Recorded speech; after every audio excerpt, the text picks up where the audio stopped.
SSC লেভেলে অনেকেই চটর পটর করে। সকল শিক্ষার্থীর জন্য এটা সুখবর যে তোমরা ভবিষ্যতে ওয়ার্ক করতে পারছো। তোমাদের পার্ট টাইম ওয়ার্ক করে পড়াশোনার পাশাপাশি পড়াশোনাটাকে চালিয়ে যাওয়ার জন্য, অনার্স লেভেলে বা ভালো লেভেলে পড়াশোনাটাকে চালিয়ে যাওয়ার জন্য আমরা সুযোগ দিব। সম্ভব না, এখানে অসংখ্য শিক্ষার্থী রয়েছে। First of all, second of all হচ্ছে সব শিক্ষার্থীকে তো আমার কাছে পড়ে না, তো আমার অল্প প্রতিষ্ঠান হলেই হচ্ছে। প্রিয় শিক্ষার্থীরা, আশা করি সবাই ভালো আছো।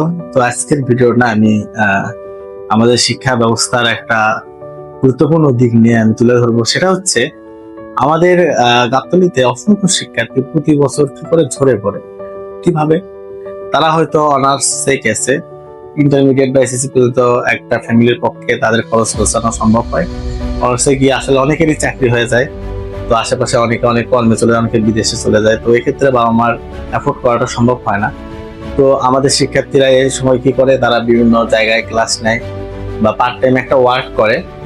তো আমি এটা গাবতলী মডেল এডুকেয়ার যারা আমাদের শিক্ষার্থীরা যাচ্ছ 2024 সাল ব্যাচ থেকে আমাদের যারা যারা গেছো, অলরেডি অনেকে ভালো জায়গা আছে, আমি শুনছি কাজ করতেছ।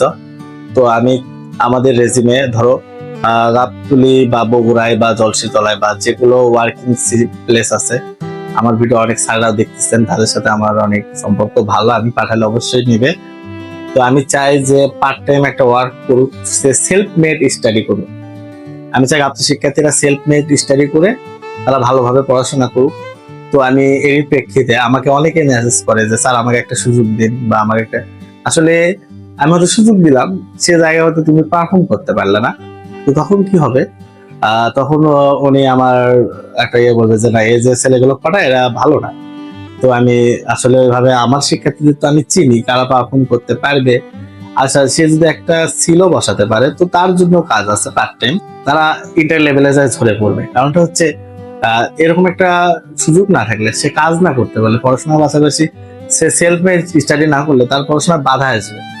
তার ফ্যামিলি, সবার ফ্যামিলি তার এলিট হয় না, আমরা সবাই মধ্যবিত্ত। আমি নিজেও ইন্টারমিডিয়েটের পরে আমার স্যারেরা আমাকে সামনে আনছিল দেখে আমি কাজ করতে পারছি। আমার সকল শিক্ষকদের আমি অসংখ্য ধন্যবাদ জানাই।